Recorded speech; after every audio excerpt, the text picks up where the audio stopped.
हमला ये प्रेडिक्ट किया जा रहा था, हमारे लिए कोई इसमें अचंभे की बात नहीं है, और ये भी हमें पता था कि जब वो हमला करेंगे तो हम उस वक्त उनका भरपूर नुकसान भी करेंगे। तो ये हमला हुआ, बेहतरीन तरीके से इसको पर जो दिफाई हिकमत अमली होनी चाहिए थी उसे इख्तियार किया गया। आगे ये मामला आप कहाँ जाते देख रहे हैं? मसूद शुक्रिया। देखिए, रात के अंधेरे में भारत की जानिब से ये हमला, ये 2-3 खिलाफ वर्जियाँ हुई हैं बैनुल-अक़वामी क़वानीन की। एक तो ये कि किसी भी सॉवरेंटी, किसी भी रियासत की सॉवरेंटी को चैलेंज किया गया है, वायलेट किया गया है, और दूसरा ये कि शहरी आबादी को टारगेट किया गया है। सिविलियन जिसमें शहीद हुए हैं, 26 सिविलियन शहीद हुए हैं। आप देखिए कि 6 मकामात पर, मुरीद के अंदर, भावलपुर के अंदर, अहमदपुर चरकिया में, सियालकोट सेक्टर के अंदर, कोटली, मुजफ्फराबाद, आज़ाद कश्मीर में। तो यहाँ पर पाकिस्तान का केस इस तरह मजबूत होता है आलमी सतह पर और आलमी अदालत में कि ये सराहन खिलाफ वर्जी है आलमी क़वानीन की और इंसानी हकूक़ की। पाकिस्तान ने, आपने अपने इब्तिदाई में कहा कि पाकिस्तान ने जब इनको शफाफ तहकीकात की पेशकश की थी, न्यूट्रल किसी भी शख्स के साथ, न्यूट्रल एक्सपर्ट्स के साथ, न्यूट्रल मुल्क के साथ, उस पे इन्होंने कोई भी, they haven't produced any evidence as we speak till now, और अपने तई जो जंगी जुनून था उसके अंदर इन्होंने हमला किया।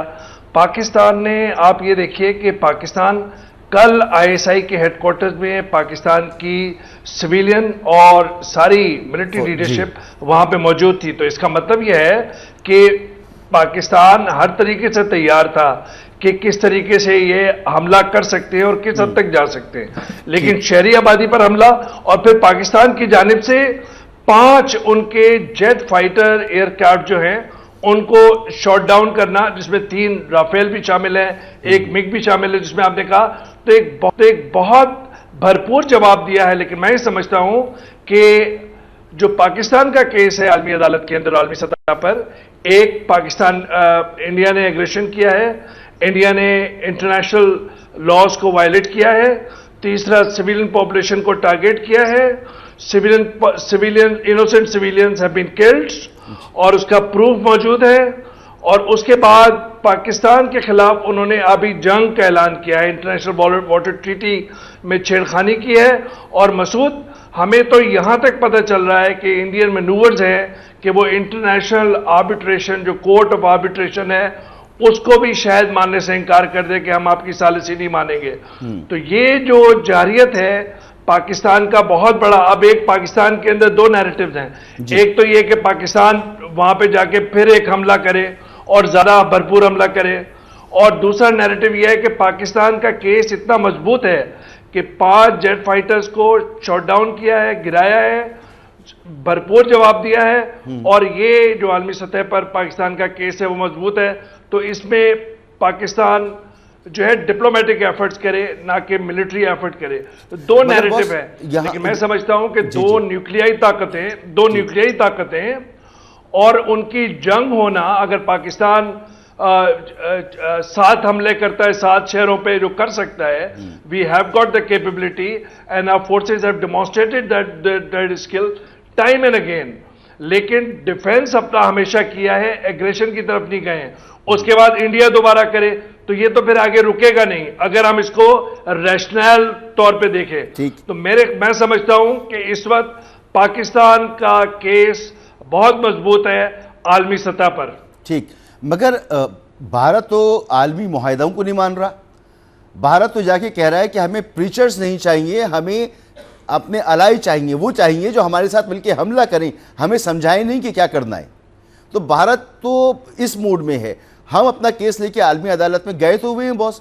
ये जो कश्मीर का मामला है, ये इतने अरसे से अक़वाम मुत्तहिदा में तो था, उनकी करारदादों के मुताबिक हल नहीं हुआ। इंडस वाटर ट्रीटी से वो बैक कर रहा है। आप खुद फरमा रहे हैं कि शायद वो आलमी अदालत इंसाफ को भी ना माने। तो पाकिस्तान का मौक़िफ़ कितना भी मजबूत हो, भारत तो इन सब चीज़ों को मानता नहीं। फिर फॉल फ्लैग ऑपरेशन करके पाकिस्तान पर इल्ज़ाम लगाकर पाकिस्तान पर हमला कर देना। आज अगर इस बात को ना रोका गया तो कल इससे बड़ा इक़दाम करेगा, तो क्या पाकिस्तान फिर दोबारा इसको बर्दाश्त करेगा? तो इसको कहीं स्टॉप तो होना चाहिए। हम सब जानते हैं वो ऑपरेशन भी गलत था, हम ये जानते हैं जो भारत ने टारगेट चुने वो सब सिविलियन टारगेट थे और वो सब इनोसेंट लोग थे। बिल्कुल सही कह रहे हैं मसूद। देखिए बात यह कि पाकिस्तान ने जो जवाब दिया है, अगर आप इसको मिलिट्री सतह पे देखें, 5 जेट फाइटर्स को गिरा देना, जिसमें 3 राफेल बिलियंस ऑफ डॉलर्स की ये उन्होंने परचेज की थी, उनकी हर तरह से एग्रेशन का काउंटर अटैक किया है पाकिस्तान ने।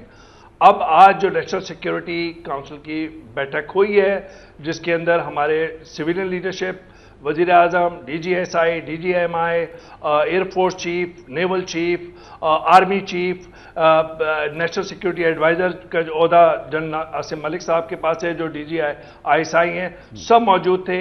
3:30-4 बजे के लगभग ये कैबिनेट को एतमाद मिलेंगे।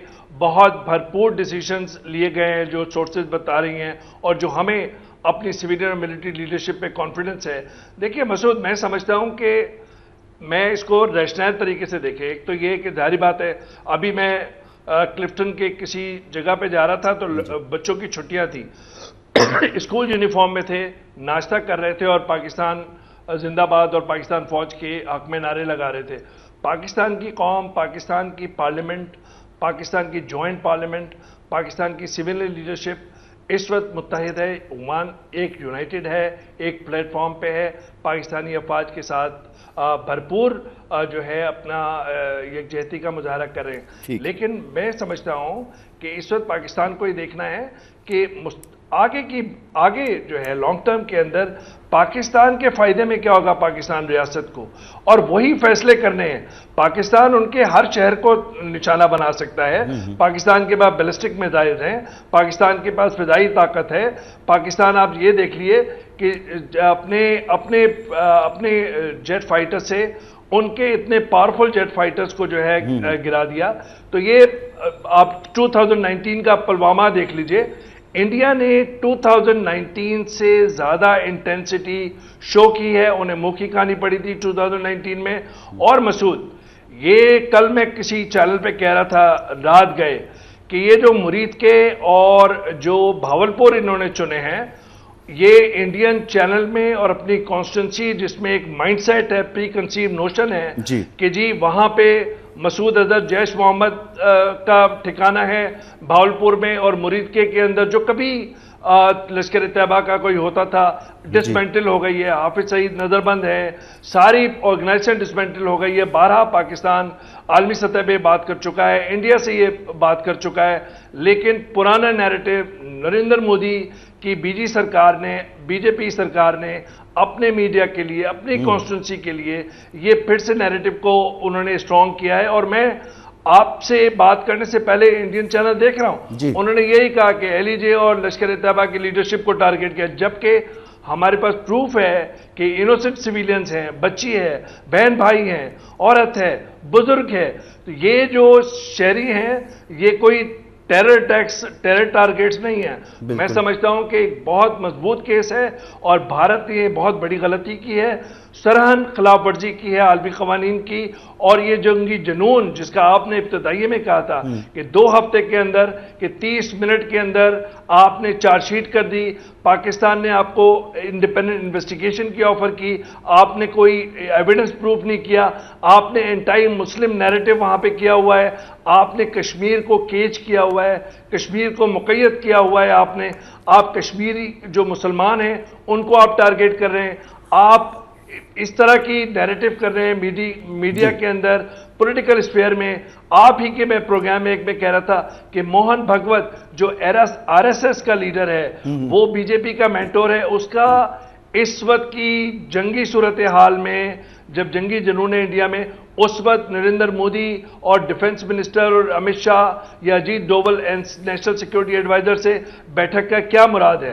तो ये आप अंदाजा लगा लीजिए कि किस तरीके से वो जंगी जुनूनियत अपने नेशनल जो हिंदुत्व नेशनलिस्ट जो नैरेटिव है उसको एक साथ वीव करके, इसको एक साथ मिला के इस वक्त वो नंगी जारियत कर रहे हैं।